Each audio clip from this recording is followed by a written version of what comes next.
Behind me here is my 2011 Alfa Romeo Mito. And like most Alfa Romeos, it's got some electrical faults. I just cannot see a damn thing.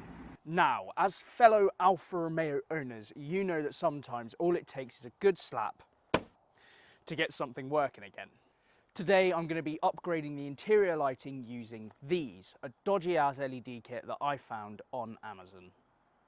Before we begin, I thought we'd just cover the basics. What is it that I've actually bought? Well, this is the Just Tech CAN bus Auto Interior LED light kit. Wow! Big lights, little lights, and a toothpick of a trim tool, so we won't be using that. We don't litter on this channel, it's bad for the environment. On a more serious note, the light kit that I've purchased is actually really helpful. It comes with, well, lights, it does exactly what it says on the tin. However, the only downside to it is the trim tool that they give you is absolutely useless. Don't worry, I managed to steal myself a set a few days ago. So then, let's answer the next obvious question. What lights is it that I'm actually going to be changing? Well, we're going to start with the one in the boot, we're then going to do the one in the glove box, the two mirror lights, and then the one just above the dashboard. So now what we're going to do is we're going to grab our trusty tool, which in my case is this, just a bigger trim removal piece, and we're going to head to the boot. Welcome to my boot. Just to clarify, the light we're going to be changing is this one right here. Right then, so these lights are actually very simple. There's a little tab here that you take your trim removal kit, you put it in there, you lift it up, then there's a bit of springy plastic just behind that, push that in, keep pulling down, leverage it, and eventually the whole unit comes out.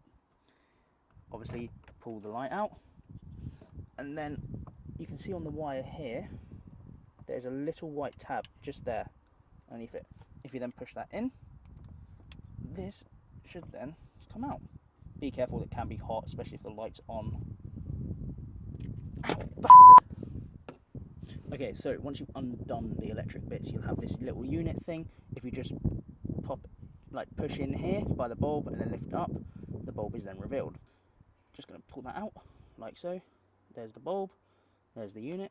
This is the LED bulb that I've decided to fit in it. Hopefully it fits. And that will just slot straight in there. Right, so now that that bulb is in place, all we're going to do is we're going to close it up, just like so. Folds pretty easy. I'm going to take the electrics, make sure that this knob bit's at the top, and then just push it in. And voila, we now have white light, which is far better looking than that shitty yellow light that we had beforehand. Look at that, beautiful. Okay, so the next light that we're going to be changing is the one in the glove box, just up there. It works exactly the same as the boot one as well. All I'm going to do is grab my trusty trim tool, put it in that little tab there. Oh, maybe don't do that. And there we go. Just like so. That's now popped out. Right, we're going to use this little white tab at the back here. Just going to push that in. And got to do it at the same time as you pull it, or else it doesn't quite work. And pull it out, just like so. Right then, now that that has cooled down slightly, we're just going to open it up, like so. We're just going to take the light out. Ow. It's still warm, maybe not as cold as I thought it was. We're then going to take the new light, ta-da, and we're just going to put it straight in. Perfect.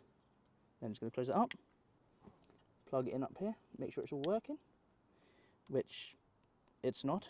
Maybe I put the light in the wrong way around.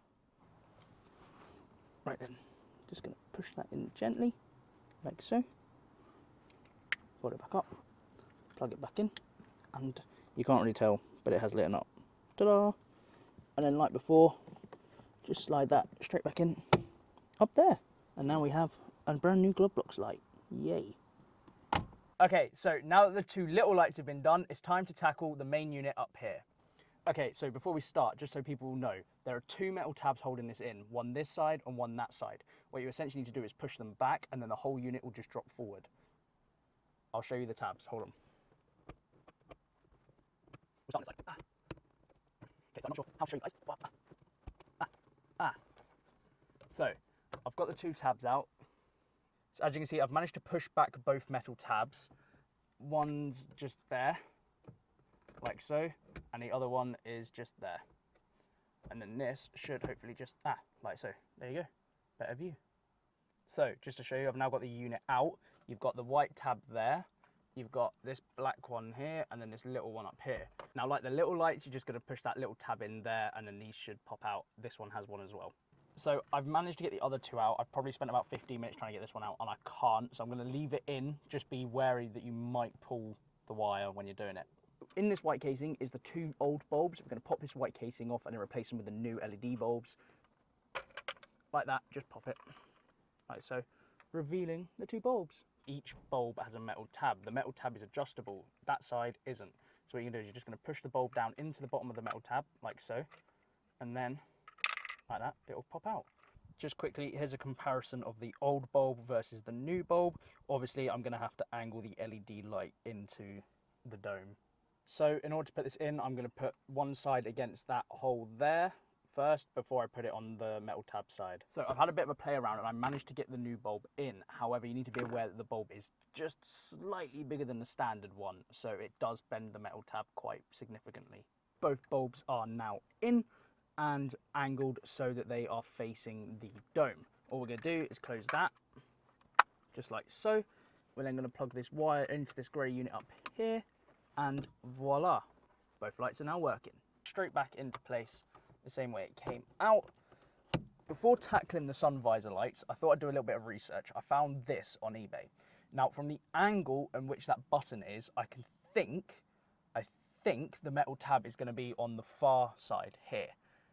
I need to check it, but I think it's going to be there. If it is, push that in and then the unit should come out. Let's have a look. Okay, so I've never seen a video on this. So if I break it, you know what not to do. So if I pull this down, you can't really see it, but there's the metal tab. So yeah, I reckon it's going to pop out, like the lens is going to pop out, but I can't really tell. I'm not break it. Is there a tab on this side? How do I get the light bit out? I need the Alpha community's help. I am going to admit defeat now. I'm not going to give up though. I don't seem to be able to remove the sun visor light from my Mito. So if anyone knows how to do it, please let me know and I will create a video on it, because I cannot find it anywhere and I'm sure it's something loads of people have been asking. So we're clear, it's the light up here above my sun visor. There's one on this side and then there's one on that side. Unfortunately, that is it for today's video. Thank you all for watching. Hopefully you learned something. I certainly did. If you do know about the sun visor lights, please let me know and I'll get a video out on there as soon as possible for everybody to enjoy. Thank you. I'm getting fed up of filming outros, so I'm just going to do it like this. Thanks for watching. Bye.